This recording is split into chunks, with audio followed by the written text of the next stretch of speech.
বঙ্গবন্ধু ডাক না দিলে 1971 হতো না, আমরা এই বাংলাদেশ পেতাম না। আমরা অকৃতজ্ঞ না, আমরা এই বাংলাদেশকে ভালোবাসি, আমরা বঙ্গবন্ধুকে ভালোবাসি। আমি যাব, আমরা যাব, আমরা সবাই যাব ধানমন্ডি 32-এর ওই পোড়া বাড়িতে গিয়েই আমরা শ্রদ্ধা জানাবো। এখন আমাদের সামনে শুধুই 15ই আগস্ট, ধানমন্ডি 32, আমরা সেখানে যাব, সবাইকে ডাকছি আসুন। ঠিক আছে, ঠিক আছে, তো প্রচুর তো আবেগ দেখাচ্ছেন। আসেন আমরা দেখি শেখ মুজিবের স্থান আমাদের ইতিহাসে কোথায় হবে। আজকে সেই পর্যালোচনা করব।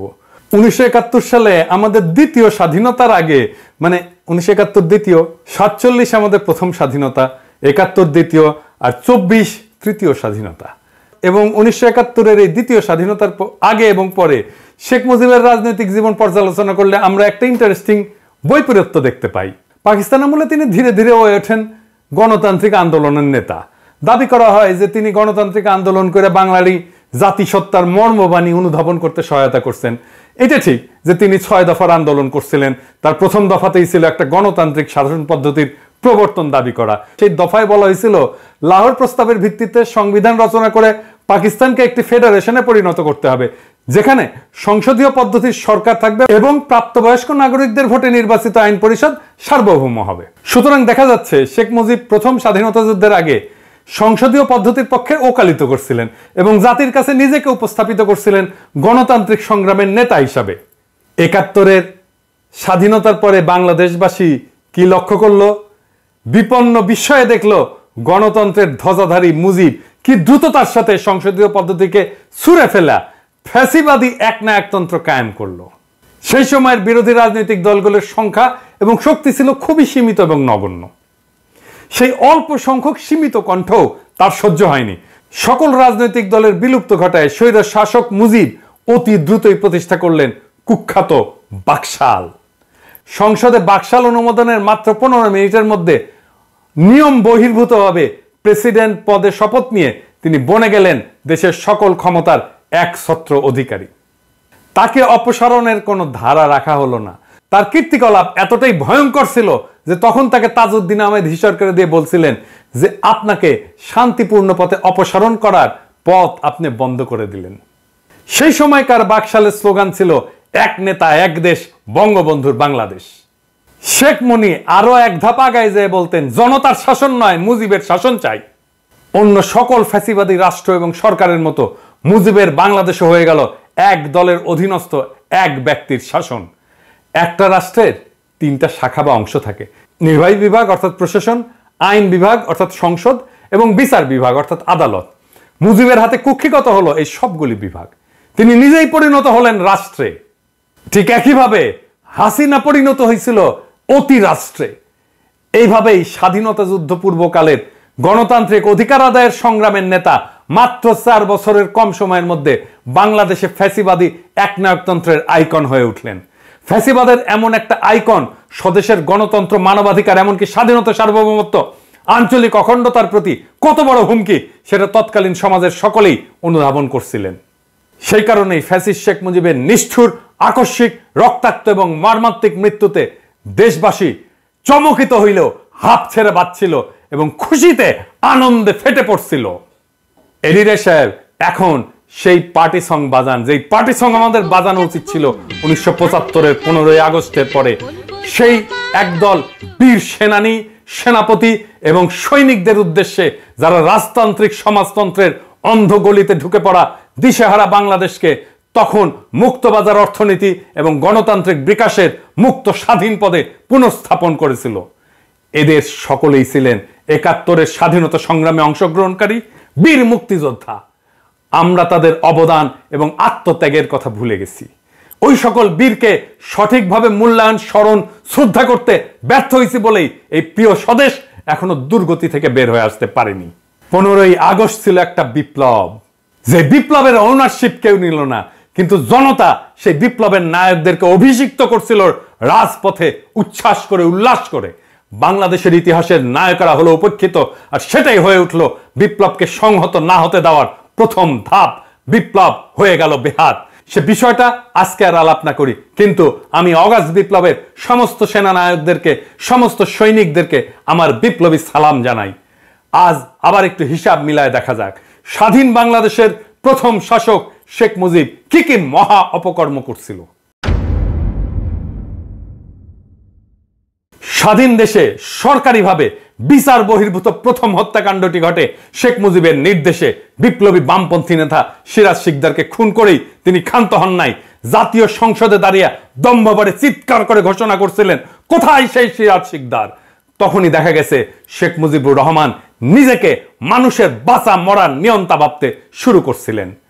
বিপ্লবী সিরাজ শিকদারকে খুন করার মধ্যে দিয়ে মুজিব বিচার বহির্ভূত হত্যা এবং খুন গুমের কালো হাত উদ্যত করছিলেন। শীঘ্রই তা বহুগুণে সম্প্রসারিত হয়েছিল তৎকালীন বৈষম্য বিরোধী সংগ্রামরত হাজার হাজার বাম প্রগতিশীল নেতা কর্মী সংগঠকদের দিকে। কেউ রেহাই যায় নাই। জাসদ থেকে শুরু করে সিপিবি, আদর্শবান এমন সকল যুবকেরা তখন বিশ্বাস করত মুজিব জাতির সাথে প্রতারণা করছে, স্বাধীনতা যুদ্ধের মূল উদ্দেশ্যগুলি বিসর্জন দিছে, বিশেষ করে একটি সাম্যভিত্তিক গণতান্ত্রিক সমাজ প্রতিষ্ঠার লক্ষ্যের সাথে বিশ্বাসঘাতকতা করে ক্ষমতা কুক্ষিগত করছে। মুজিব আমলে তার তৈরি কুখ্যাত রক্ষী বাহিনীর হাতে নিহত হন প্রায় 30,000 তরুণ যুবক, যারা ছিলেন আজকে বাংলাদেশের চলমান ছাত্র আন্দোলনে অংশগ্রহণকারীদের মতোই আত্মোৎসর্গের জন্য প্রস্তুত অকুতভয় তরুণ সম্প্রদায়। মুজিব আমলেই শুরু হয় নির্বাচনী কারচুপি। 1973 সালে বাংলাদেশে প্রথম সংসদ নির্বাচন অনুষ্ঠিত হয়। সেই নির্বাচন কেমন হয়েছিল তা জানার জন্য আবুল মনসুর আহমেদের কাছ থেকে শুনি। উনি লিখতেছেন, শেখ মুজিব প্রবীণ ও দক্ষ পার্লামেন্টেরিয়ানদেরকে পার্লামেন্টে ঢুকিতে না দিবার জন্য সর্বশক্তি নিয়োগ করিলেন। আমি দেখিয়া খুবই আতঙ্কিত ও চিন্তাযুক্ত হইলাম যে নির্বাচন চলাকালে আওয়ামী নেতৃবৃন্দ অপোজিশনের প্রতি যে মনোভাব অবলম্বন করিয়াছিলেন সেটা সাময়িক অবিবেচনা প্রসূত ভুল ছিল না। তারা যেন নীতি হিসাবেই এই পন্থা গ্রহণ করিয়াছিলেন। নির্বাচনের ফলে অপোজিশন একরূপ শূন্যের কোঠায় পৌঁছাইছিল। আবুল মনসুর আহমেদ ইনি ছিলেন শেখ মুজিবের রাজনৈতিক গুরু এবং আমাদের মাহফুজা নামের বাবা। সে নিশ্চিতভাবে জিততো, আওয়ামী লীগ নিশ্চিতভাবে জিতত বা সংখ্যাগরিষ্ঠ হইতো। তাও কেন এই ঘৃণিত কারচুপি সে করলো? এটা নিয়ে অনেকেই বিস্মিত হয়েছিলেন, কিন্তু উত্তর পান নাই। আজ আমরা সেই উত্তর শুনবো। কেন নিশ্চিত বিজয় যেন কারচুপির পথে শেখ মুজিব অগ্রসর হয়েছিল। সেই নির্বাচনে আওয়ামী লীগ পাইছিল 300-র মধ্যে 292টা। 10টা সিটের কম পাইলে সরকারিভাবে পার্লামেন্টে বিরোধী দল হওয়া যায় না। ফলে বাংলাদেশে মুজিবের প্রথম এবং একমাত্র নির্বাচনে সৃষ্ট পার্লামেন্টে কোনো বিরোধী দল ছিল না। এটা আমরা কেউ জানি না। পরবর্তীতে একদলীয় ব্যবস্থা প্রবর্তনের প্রাথমিক পদক্ষেপ ছিল এইটা। তার মানে সামান্যতম সংসদীয় বিরোধিতা সে টলারেট করবে না। সেই জন্যই সে নীতি হিসেবে গ্রহণ করছিল, যেটা নিশ্চিত হওয়া সত্ত্বেও বিপুল ব্যাপক কারচুপির মাধ্যমে সংসদে 292টা আসন নেওয়া যেন কোনোভাবে কোনো সংসদীয় বিরোধী দল না থাকে। একই কাজ করছিল আমাদের গত জার্মি নির্বাচনে হাসিনা, মুজিবের মাইয়া। মুজিবের আরেকটা কুকর্ম ছিল লুটপাটের রাজত্ব কায়েম করা। তার দল পরিবারের লোকজন দুস্থ অসহায় সংখ্যালঘুদের সহায় সম্পত্তি, বাড়িঘর দখল, রেশন কার্ড, পারমিট বাণিজ্য, চোরাচালান, খাদ্যদ্রব্যের মজুতদারি, এই সমস্ত অপরাধমূলক কাজকে মূল অর্থনৈতিক এবং বাণিজ্যিক কর্মকাণ্ড হিসেবে প্রতিষ্ঠা করছিল। তখনকার রাজধানী ঢাকার দুর্দশাগ্রস্ত এক রাতে তার বড় ছেলে শেখ কামাল সাঙ্গপাঙ্গ নিয়ে দেশের কেন্দ্রীয় ব্যাংক এলাকায় মানে মতিঝিল এলাকায় পুলিশের গুলি খায় হাসপাতালে ভর্তি হয়েছিল। কি করতে গেছিল আপনারাই বুঝে নেন। ডাকসুর নির্বাচন পর্যন্ত নিশ্চিত হার যায় না, ব্যালট বাক্স ছিনতাই করছিল। এই শেখ কামাল শেখ মুজিবের কুপুত্র একটা ঝুট খোলা জিপ নিয়ে দাপায় বেড়াইতো তার গুন্ডা বা সঙ্গীদের নিয়ে সারা ঢাকা। যারে পাইতো তারাই তারা করতো। আহমেদ সফারে তারা করছিল নিউ মার্কেট এলাকায়, তারা করছিল আহমেদ সফা, জান নিয়ে দৌড় দিছিল এই শেখ কামাল। শেখ মুজিব গোপালগঞ্জ থেকে আসা সামন্ত প্রভুর মতো করে দেশ চালাইতে চাইছিল। তিনি হয়তো নিজেকে গোপালগঞ্জের রাজবংশের প্রতিদ্বন্দ্বী মুসলিম শাসক মনে করতেন। এমনই ছিল তার জ্ঞান গরিমার সর্বোচ্চ স্তর। কোনো লেখাপড়া জানতো না, কিছু লেখাপড়া করে না। তার সাথে জেল খাটছে এরকম একজনের কাছ থেকে আমি শুনছি, আমি আর নাম না কই আর কয়াই দিই, ওই যে মূলধারা 71-এর লেখক। উনি বলছিল আমাকে যে শেখ মুজিব একটা বই নিয়ে যায় জেলখানায় যাওয়ার সময়, আর ওই বইয়ের 1 পৃষ্ঠা সারাক্ষণ পড়ে এবং জেল থেকে বের হওয়ার সময় ওই 1 পৃষ্ঠা সে শেষ করতে পারে না। ও দেখায়, কেউ আসলে দেখা বই খুলে দেখায় যে আমি বই পড়িচ্ছি, আর ওই 1 পৃষ্ঠা সে জীবনে শেষ করতে পারে না। এই হচ্ছে ওর জ্ঞান গরিমার স্তর। মুজিবের অর্থনৈতিক নীতি দেশকে এতই ভয়ঙ্কর পরিস্থিতির মধ্যে ফেলছিল যে 1974 সালে বাংলাদেশ এক ভয়াবহ দুর্ভিক্ষে পতিত হয়েছিল। মুজিব সৃষ্ট সেই দুর্ভিক্ষে কয়েক লক্ষ দরিদ্র পীড়িত নিঃস্ব নিরীহ মানুষ মৃত্যুবরণ করছিল, আর দারিদ্র্যের সীমানার নিচে পতিত হয়েছিল 65% বেশি মানুষ। নোবেলজয়ী অর্থনীতিবিদ অমর্ত্য সেন তার গবেষণায় দেখাইছিলেন সেই দুর্ভিক্ষ খাদ্যের অভাবের জন্য ঘটেনি, ঘটছিল মজুদদারির কারণে। আর মুজিব কতই নির্লজ্জ, এই দুর্ভিক্ষের সময় সে তার ডাইনিং টেবিল সাজায় 14 পদের খাবার দিয়ে সে লাঞ্চ করত, সেটা আবার পত্রিকাতেও ছাপা হইতো। কেমন নির্লজ্জ একটা। এমন পরিস্থিতিতে মুজিব যখন দেখলো যে সমাজ এবং দেশে প্রতিবাদ বিক্ষোভ ক্রমশ বেড়ে যাচ্ছে, তখন যৎসামান্য গণতান্ত্রিক ব্যবস্থা বা পরিসর যা অবশিষ্ট ছিল তাও খেয়ে ফেললেন। গণতন্ত্রের পথ অনুসরণ না করে প্রবল স্বৈরাচারী ব্যবস্থা অর্থাৎ লৌহ কঠিন শ্বাসরুদ্ধকর ফ্যাসিজমের পথে পা বাড়াইলেন। শাসন এবং শোষণ করার সবচেয়ে অগণতান্ত্রিক এবং নিষ্ঠুর রাস্তাটি বেছে নিলেন শেখ মুজিব। দেশবাসীকে ভাওতা দেওয়ার জন্য তথাকথিত সমাজতন্ত্রের নামে রাষ্ট্রবিনাশী ফ্যাসিবাদী একনায়কতান্ত্রিক বাকশাল কায়েম করছিলেন। আর এই বাকশালের সহযোগী ছিল সিপিবি, এই বাংলাদেশের সিপিবি, এই মুজাহিদুল ইসলাম সেলিম বাকশালের সহযোগী ছিল। যেদিন বাকশাল কায়েম হয়, এই মুজাহিদুল ইসলাম সেলিম ছাত্রলীগের সাথে মিলে আনন্দ মিছিল বাইর করছিল ঢাকার রাজপথে। আওয়ামী লীগের অফিস পুরাই দিচ্ছেন, সিপিবির অফিস কেমনে থাকে? সিপিবির অফিস দখল করেন, সিপিবির অফিসকেও জনগণের অফিস বানান। ওই অফিস থেকে এই ফ্যাসিবাদের সহযোগীদের উচ্ছেদ না করে দিলে বাংলাদেশের মুক্তি নাই। ওই সিপিবিকে ধইরা আবার আওয়ামী লীগ উঠে দাঁড়াবে, আমি কয়ে রাখলাম। বাংলাদেশের প্রথম ফ্যাসিবাদী শাসক মুজিবকে তাদের মূল আইকন গণ্য করে এবং মানে আওয়ামী লীগ। 75-এর ইতিহাসের কুৎসিত নর্দমায় পতিত এই আইকনকে শেখ হাসিনা এবং তার দল গত 15 বছর ধরে সর্বশক্তি দিয়া সারা দেশে পুনঃপ্রতিষ্ঠিত করার অপচেষ্টা করছিল। এই প্রক্রিয়ায় মুজিবের স্বৈরাচারী প্রতিটি অপকর্মকে আড়াল কইরা মিথ্যামিথ্যি তার গুণের কলবার বহুগুণে বাড়ায় এবং দেখায় তার একটা ইতিবাচক ভাবমূর্তি প্রতিষ্ঠার চেষ্টার কোনো ত্রুটি করা নাই গত 15 বছর জবরদস্তি করে ক্ষমতায় থাকা স্বৈরাচারী হাসিনা সরকার। এই জন্যে রাষ্ট্রীয় ভান্ডার থেকে কয়েক হাজার কোটি টাকা খরচ করছে। এত কিছু করেও যে এর কোনো কিছু কাজে লাগেনি তা প্রমাণিত হয়েছে বাংলাদেশের কিশোর তরুণ যুবকদের নেতৃত্বে সম্পাদিত সফল আগস্ট বিপ্লবে মুজিবের সমস্ত মূর্তি, মুজিবের সমস্ত আইকন জয় বাংলা কইরা দিছে বাংলার দামাল ছাত্র জনতা। এই ঘটনা যে ঘটবে এটা আমি আগেই বলছিলাম। এডিটর সাহেব দেখান কি হবে, আমি এটা বলছিলাম, দেখান। আমরা যে লড়াইটা করছি না সেটাও বলে মুক্তিযুদ্ধ। 71-এর মুক্তিযুদ্ধের চাইতে কম গৌরবের না, 71-এর চাইতে কম রক্তাক্ত না। এই লড়াইয়ে বিজয়ী হয়ে আমরা বাংলাদেশের মানুষকে প্রকৃত মুক্তির স্বাদ দেব। আমরা নতুন রিপাবলিক গড়ব, যেটা আপনারা পারেন নাই। তো যেখানে সমান নাগরিক অধিকার নিয়ে সকল নাগরিক মর্যাদার জীবন পাবে, বাংলাদেশের সকল মানুষের সমস্ত সম্ভাবনাকে উন্মুক্ত করা হবে, দিল্লির দাসত্ব থেকে বাংলাদেশের মানুষ মুক্তি পাবে। আর আমরা কাদের সিদ্দিকীর মতো প্রকাশ্যে বেয়নের দিয়ে কাউরে খুঁচায় মারবো না বিজয়ের পরে, বা বিহারীদের সম্পদ দখল কইরা ভাগ্য বদলাইতে দেব না কাউরে। তবে আমরা চাই বা না চাই, আওয়ামী লীগ আর কোনোদিন মাথা তুলে দাঁড়াইতে পারবে না, নিশ্চিন্ন হইয়া যাবে। আর ওই যে ড্যাডি অফ দ্য নেশনের যে সমস্ত মূর্তি টুর্তি বসাছে না হাসিনা, কাটাল রানী, ওগুলো থাকবে না। হাঙ্কারে কিছু করা লাগবে না। হাসিনার পতনের 24 ঘন্টার মধ্যে পাবলিক সেইগুলো মাটির সাথে মিশিয়ে দেবে। বাংলাদেশ রাষ্ট্র প্রতিষ্ঠার পর শেখ মুজিব কখনোই দেশের ঐক্য এবং জাতীয় সংহতির প্রতীক হিসেবে আবির্ভূত হননি। তিনি ছিলেন গাজী গোলাম মোস্তফার মতো চোর, ডাকাত, নিকৃষ্ট দুর্বৃত্তদের নেতা। 71-এর পরে শেখ মুজিব হয়েছিলেন দুর্বৃত্তদের নেতা, জনতার নেতা না। গত শতাব্দীর 60-এর দশকের শেষ ভাগে বাংলাদেশের সবচেয়ে মেধাবী তরুণেরা আওয়ামী লীগের ছাত্র সংগঠন ছাত্রলীগের সাথে যুক্ত হয়েছিল। একটা বৈষম্যহীন সমাজের ধারণায় উদ্দীপিত ছিল ওই তরুণেরা। সমাজতন্ত্র প্রতিষ্ঠার স্বপ্নে চালিত হয়ে এই তেজোদ্দীপ্ত অংশই আওয়ামী লীগে ঘটাইছিল বিপ্লবী রূপান্তর। তারাই ব্যাপকভাবে যোগ দিছিল মুক্তিযুদ্ধে। স্বাধীনতা যুদ্ধের ব্যাপক বিশাল যজ্ঞের মধ্যে এই বিপ্লবী অংশ দলটির সনাতনী নেতাদের বিরুদ্ধে চলে গেছিল। বিপরীতে চিরায়ত পুরনো প্রাচীন আওয়ামী নেতার সংগঠকদের প্রধান এবং আসল নেতা ছিল শেখ মুজিবুর রহমান। ওই সনাতনী অংশ তারা পাকিস্তানের মতোই শোষণ, বঞ্চনা, বৈষম্যের আর একটা দেশ বানাইতে চাইতো, যার মালিক হবে তারা। আওয়ামী লীগের ভেতরকার সেই সকল রাজনৈতিকদের গুরু ছিলেন এই এই এই এই এই এই এই এই এই এই ঈশ্বরের বডিগার্ড।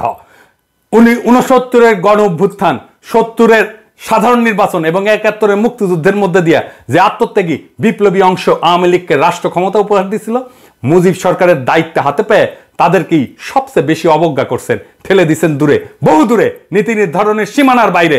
তাদের লালিত স্বপ্ন এবং আকাঙ্ক্ষার বিপরীতে তিনি সর্বশক্তি নিয়ে দাঁড়ায় গেছেন। নিজের ভাগিনা শেখ মুনীকে সর্বাধিক গুরুত্ব দিয়া ফ্যাসিবাদের ভ্রূণ সৃষ্টির এবং লালনের প্রথম পর্বের কাজ শুরু করছেন।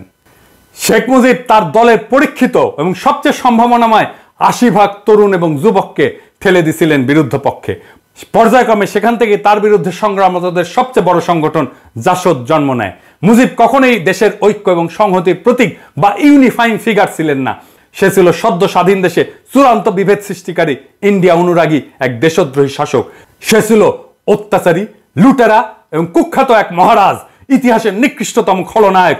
তার খুনি পাপিষ্ট কন্যা শেখ হাসিনা, মা দুর্নীতি এবং দুর্বৃত্তপরায়ণ শেখ পরিবার এবং ফ্যাসিস্ট দল আওয়ামী লীগ দেশবাসীর কাছে এই ঘৃণিত নিকৃষ্ট ব্যর্থ শাসক মুজিবকে নানান মহিমায় মহিমান্বিত করে দলীয় সম্পত্তি এবং প্রশ্নহীন আনুগত্য প্রতিষ্ঠার ভয়ঙ্কর প্রতীকে পরিণত করছিল, যা আগস্ট জনরোষের আগুনে পুড়ে কয়েক ঘন্টার মধ্যে নিশ্চিহ্ন হয়ে গেছে। হাসিনা কিভাবে মুজিবের ঐতিহ্যকে বহুগুণে ছাড়াই গেছে, আসেন সেটা দেখি। প্রথমত, শেখ মুজিব সদ্য স্বাধীন এবং অপার সম্ভাবনাময় বাংলাদেশে নির্বাচন ব্যবস্থার কারচুপির যে ধারা শুরু করছিল, খুনি হাসিনা সেই জাল জালিয়াতিকে আরো ভয়াবহ পর্যায়ে অধঃপতিত করছে। ভোটচোর হাসিনা প্রকৃতপক্ষে নির্বাচনকে নির্বাসনে পাঠায় দিছিল। গত 7ই জানুয়ারিতে অনুষ্ঠিত ভোটারবিহীন ডামি নির্বাচনের মধ্য দিয়ে সে জনপ্রতিনিধিত্ব যাচাইয়ের ব্যবস্থা ধ্বংসের নিকৃষ্ট সকল ধারণাকে অতিক্রম করে পৃথিবীতে কলঙ্কের এক নতুন দৃষ্টান্ত স্থাপন করছিল। দ্বিতীয়ত, মুজিবের একটা গুম বাহিনী ছিল, সাদা টয়টায় ঘুরে বেড়াইতো, যাকে তাকে তুলে নিয়ে যেত তাকে আর খুঁজে পাওয়া যেত না। একই রকম ভাবে হাসিনারও গুম বাহিনী ছিল।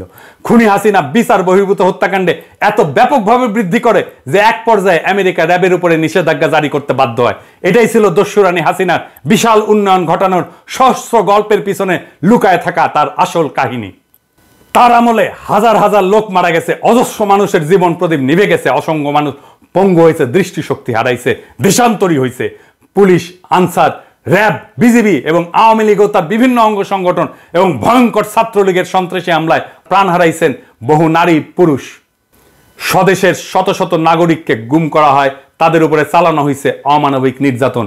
এমন নির্মম অত্যাচারের জন্য তার যে সমস্ত বন্দিশালা বা আয়নাঘর তৈরি করছে সেই সব দেখে এবং সেখানে আটকদের উপরে ভয়াবহ নিপীড়নের বিবরণ শুনে দেশবাসী এবং বিশ্ববাসী আজ স্তম্ভিত এবং বাকরুদ্ধ হয়ে পড়ছে। তৃতীয়ত, স্বৈরাচারী মুজিব লুটপাটের যে রাস্তা তার মেয়েকে দেখায় দিয়েছিল, খুনি হাসিনার আমলে সেই সড়ক দৈর্ঘ্যে প্রস্থে শতগুণে বেড়া গোটা অর্থনীতিকে গিলে ফেলছে। আজ অবস্থা এমন পর্যায়ে পৌঁছেছে যে হাসিনা সামান্য পিয়নো 400 কোটি টাকার মালিক বনে গেছে। উন্নয়নের ধোঁয়া তুলে হাসিনা এবং তার লেসপেন্সারেরা এবং সহযোগীরা দেশ থেকে 80 বিলিয়নেরও বেশি ডলার বিদেশে নিয়ে গেছে। তার উৎসাহ এবং প্রত্যক্ষ সহযোগিতায় এই সমস্ত লুটেরাদের জন্য বিভিন্ন উন্নত দেশে তৈরি হয়েছে বেগমপাড়া। চতুর্থত, দেশের সকল বিরোধী দলের বিরুদ্ধে অভূতপূর্ব দমন নীতি চালায়। রাজনৈতিক প্রতিপক্ষের লাখ লাখ নেতাকর্মীকে বিনা বিচারে আটকাই রেখা, লক্ষ লক্ষ মিথ্যা মামলা দিয়া, এলাকা ছাড়া, থানা ছাড়া, জেলা ছাড়া কইরা পুরা নির্বাচনী ব্যবস্থা ধ্বংস করে দিয়ে খুনি হাসিনা দেশকে বিরোধী রাজনীতি শূন্য করে ফেলতে চাইছিল। প্রকৃতপক্ষে সে নব্য বাকশালের পত্তন করছিল। দেশের নির্বাহী, আইন, বিচার বিভাগ এই সবই সে ঢুকায় ফেলছিল তার হাতের মুঠায়। বেঘরে নিহত তার বাবার মতো সেও নিজেকে স্থাপন করছিল রাষ্ট্রের উপরে এক অতি রাষ্ট্রের ভূমিকায়। পঞ্চমত, ভিন্ন আরেক দিক থেকে তুলনা করলে মুজিবের বাকশালের চেয়ে খুনি হাসিনার নব্য বাকশাল ছিল অনেক বেশি ভয়ঙ্কর। আর তা হলো আইকন মুজিবের আদলে সে ফ্যাসিবাদী বাকশালী শাসন কায়েম রাখার জন্য লক্ষ প্রাণের বিনিময়ে অর্জিত আমাদের স্বাধীনতা, সার্বভৌমত্ব, আঞ্চলিক অখণ্ডতাকে বিসর্জন দিয়া দেশটাকে ইন্ডিয়ার উপনিবেশ বানায় দিছিল। মোদির মৌলবাদী হিন্দুস্তানের সক্রিয় সাহায্য ছাড়া হাসিনার পক্ষে তার ফ্যাসিবাদী শাসন তথা মুজিবীয় আইকন এবং মিথ্যার ভরা ভাবমূর্তি বজায় রাখার আর কোনো উপায় বা পথ অবশিষ্ট ছিল না। জরুরি আর একটা দিক আমাদের নিরীক্ষা করা উচিত। কি সেই দিক? আইকন হিসাবে মুজিবকে মেনে নিলে তা কেবল খুনি হাসিনা এবং তার পরিবারের ফ্যাসিবাদী শাসনের অধীনে প্রজন্মের পর প্রজন্ম কাটানোর জন্য যথেষ্ট ছিল না। একই সাথে আওয়ামী লীগ ইন্ডিয়ার কাছে গোটা বাংলাদেশকে বন্ধক দিয়া মুসলিম বিদ্বেষী এই প্রতিবেশী দেশের উপনিবেশের প্রজার দুর্ভাগ্য বরণে বাধ্য করতে চাইছিল আমাদেরকে। এরই বিরুদ্ধে আমরা আমাদের দ্বিতীয় মুক্তিযুদ্ধ শুরু করছিলাম। আমরা জানতাম এই যুদ্ধে জিততে হলে মুজিবের হাত ধরে আসা বাকশালী ফ্যাসিবাদকে চিরতরে কবর দিতে হবে। নারী পুরুষ নির্বিশেষে বাংলাদেশের কিশোর তরুণ যুবকেরা তা করে দেখাইছে।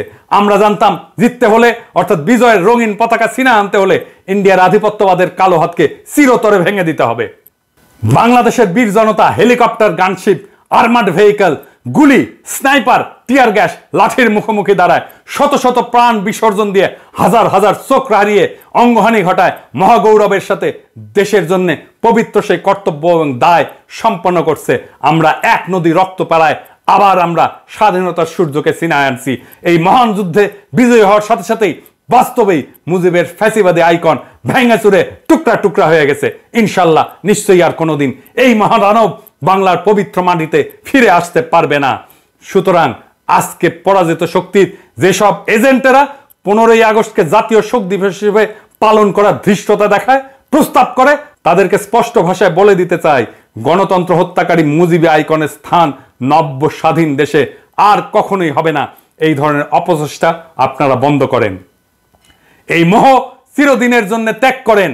প্রাণপ্রিয় মাতৃভূমিতে এই দিবসটি আর কোনোদিনই মুজিবের নামে পালন করা হবে না ইনশাল্লাহ।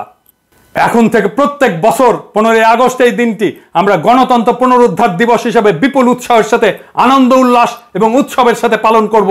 আমরা স্মরণ করব সেই বিপ্লবী বীরদের যারা আমাদেরকে এই 15ই আগস্টে গণতন্ত্র উদ্ধারের ক্ষেত্রে সেনানীর ভূমিকা, পথ প্রদর্শকের ভূমিকা এবং বিপ্লবী ভূমিকা পালন করছিল। আমরা এইখানেই থেমে থাকবো না।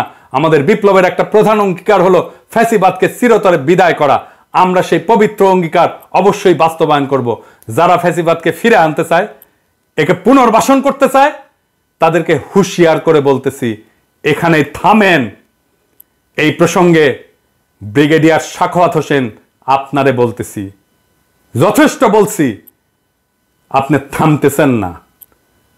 আপনারে আজকা আমরা জনতার পক্ষ থেকে যেই খেতাব আমরা এতদিন হাসিনার লোকদেরকে দিছি, সেই খেতাব আপনারে দিলাম। এডিটর সাহেব জাউরা সিল মেরে দেন।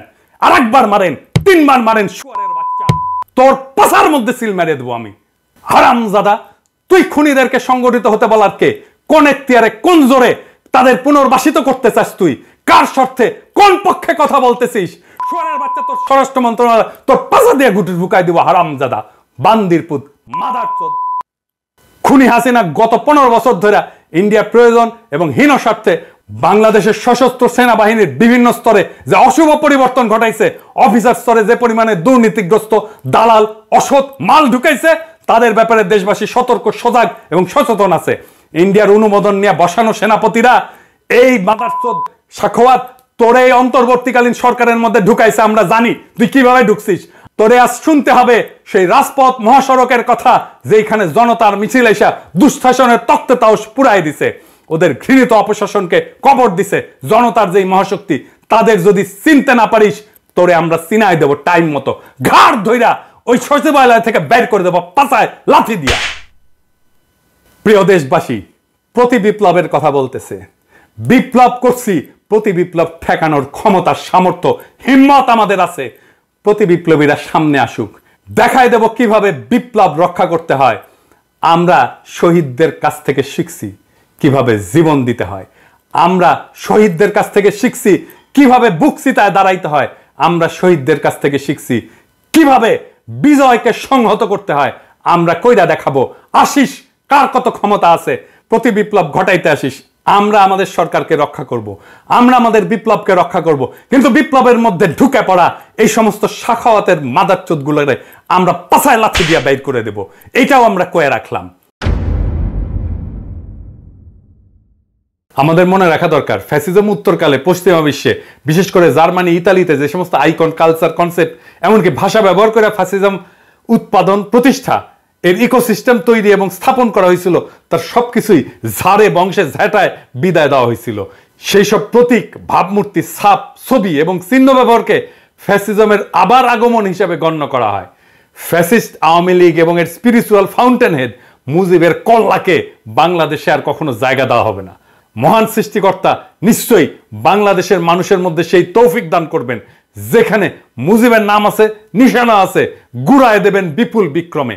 রাষ্ট্রীয় সম্পদ শক্তি ব্যবহার কইরা ফ্যাসিবাদের মতাদর্শিক আইকন হিসেবে সারা দেশে সকল বেসরকারি সরকারি প্রতিষ্ঠানে অজস্র মুজিব কর্নার, মুজিব বন্দনা, নানা চিহ্ন স্থাপন করা হয়েছে।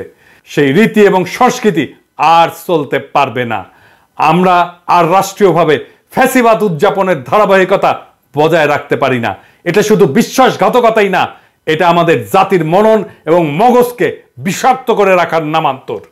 তাই এর সবগুলো অতি দ্রুত অপসারিত করতে হবে, ভেঙে চুরমার করে ফেলতে হবে, বাংলাদেশ থেকে সমূলে মুছে দিতে হবে মানবতা বিরোধী অসভ্য বর্বর ফ্যাসিবাদীদের সকল ছায়া। আগামী 15ই আগস্ট হবে, যেইখানে মুজিব কর্নার থাকবে সেই প্রতিষ্ঠানের প্রধানের পাশা দিয়ে সব মুজিব কর্নারের জিনিস ঢুকায় দেবেন। এইটাই হবে আমাদের কর্মসূচি। আর অবশ্যই তেলসারা। 2 প্রজন্মের খুনি শেখ হাসিনা জোর জবরদস্তি করে 17 কোটি মানুষের মানবিক মৌলিক রাজনৈতিক অধিকার হরণ কইরা অভাব অনটনে কাঠানো এই রাষ্ট্রের কয়েক হাজার কোটি টাকা খরচ করে তার বাপ মুজিবের জন্ম শতবর্ষ পালন করছিল। এর রেশ চিহ্ন এবং অবশেষ সমূহ বিদ্যমান থাকলে এগুলো ফ্যাসিবাদের চাষাবাদ এবং দানবীয় উত্থানের রসদ সরবরাহ করবে। আমরা কষ্ট সহিষ্ণু এই বীর জাতিকে আর একবার সামষ্টিক পাপাচারে নিমজ্জিত করতে পারবো না এবং এর কোনো সুযোগ আর অবশিষ্ট রাখবো না। মুজিব পরিবারের সকল সদস্য এবং শেখ হাসিনার বানানো হাজার হাজার কোটি টাকার মালিকদের কাছ থেকে তাদের সকল সহায় সম্পত্তি রাষ্ট্রায়ত্ত করে বাংলাদেশকে কড়ায় গন্ডায় ক্ষতিপূরণ আদায় করতে হবে। শেখ পরিবার, আওয়ামী লীগ এবং তাদের দোসরেরা নব্য স্বাধীন এই বাংলাদেশ গড়ার কোনো কাজেই লাগবে না, বরঞ্চ তারা নানাভাবে একে বাধা দিতে, অকার্যকর করতে এবং ব্যর্থতায় পর্যবেসিত করার সকল অপচেষ্টা চালাবে। এই সকল স্থাপনা, চিহ্ন, প্রতীক ফ্যাসিজম পুনরুৎপাদনের সহায়ক হবে। সেই জন্য মূল সহ এসব উপড়ে ফেলাটাই হবে গণঅভ্যুত্থান সংগঠনকারী বিপ্লবীদের একটা বড় আদর্শিক কর্তব্য। সমাজ, সরকার ও রাষ্ট্র থেকে ফ্যাসিবাদীদের উৎখাতে দ্বিতীয় বিশ্বযুদ্ধের পর জার্মানি এবং ইতালিতে যে সমস্ত পদক্ষেপ পদ্ধতি গ্রহণ করা হয়েছিল, বর্তমান বাংলাদেশের পরিস্থিতি ও পরিপ্রেক্ষিত বিবেচনা নিয়ে আমরাও তার প্রয়োগ এবং বাস্তবায়ন করব, যাতে দানব সৃষ্টি হওয়ার মতো সকল দুষ্টক্ষত সমাজ দেহ থেকে চিরতরে দূর করা যায়। এই হাসিনা বাংলাদেশে হিন্দু, মুসলমান, পাহাড়ি, সমতলী, আওয়ামী লীগ, আওয়ামী বিরোধী, মুক্তিযুদ্ধের পক্ষে বিপক্ষে, সেকুলার, নন সেকুলার, জঙ্গি, প্রগতিশীল নানা ন্যারেটিভে এই জাতিকে বিভক্ত করছে। মনে রাখবেন, আমরা সবাই বাংলাদেশের নাগরিক। আমাদের সবার সমান অধিকার এই দেশে, এই দেশের সম্পদে। আমাদের ঐক্যই আমাদের শক্তি, আমাদের বিভক্তি আমাদের পরাজয়। একজন পাহাড়ি নির্যাতিত হলে সেটা সংখ্যালঘু নির্যাতন নয়, সেটা নাগরিক নির্যাতন। একজন হিন্দু নির্যাতিত হলে সেটা সংখ্যালঘু নির্যাতন নয়, সেটা নাগরিক নির্যাতন। একজন শিবির ক্রসফায়ারে মারা গেলে সেটা হাসিনার মতে জঙ্গি দমন না, সেটা নাগরিক নির্যাতন। আমাদের এই নাগরিক পরিচয় বাদ দিয়ে আমরা যেন রাজনৈতিক প্রশ্নে আর অন্য কোনো পরিচয়কে ধারণ না করি। হিন্দু হিসেবে না, মুসলমান হিসেবে না, পাহাড়ি হিসেবে না, সমতল হিসেবে না, আমরা আমাদের অধিকারের দাবি করব নাগরিক হিসাবে। গণতন্ত্র অর্জন, প্রতিষ্ঠা এবং রক্ষার এই নব পথযাত্রায় বিশ্বব্যাপী মানবিক মূল্যবোধ বিকাশের সকল ইতিবাচক শিক্ষা, জ্ঞান এবং অভিজ্ঞতা আমরা উদার চিত্তে গ্রহণ করব। ভালো এবং অগ্রগামী সকল কিছুই নব স্বাধীন বাংলাদেশ গড়ার কাজে আমরা ব্যবহার করব। নিশ্চয়ই সৃষ্টিকর্তা আমাদের সহায় হবেন। আগামী দিনগুলোতে আমরা এই একই ধরনের পদক্ষেপ নিয়ে এগিয়ে যাব। বাংলাদেশের পবিত্র মাটি থেকে ফ্যাসিবাদ এবং ফ্যাসিবাদীদের উৎখাত করেই ছাড়ব ইনশাল্লাহ। এবারের 15ই আগস্ট গণতন্ত্র পুনরুদ্ধার দিবসে এটাই হবে আমাদের ইস্পাত দৃঢ় শপথ।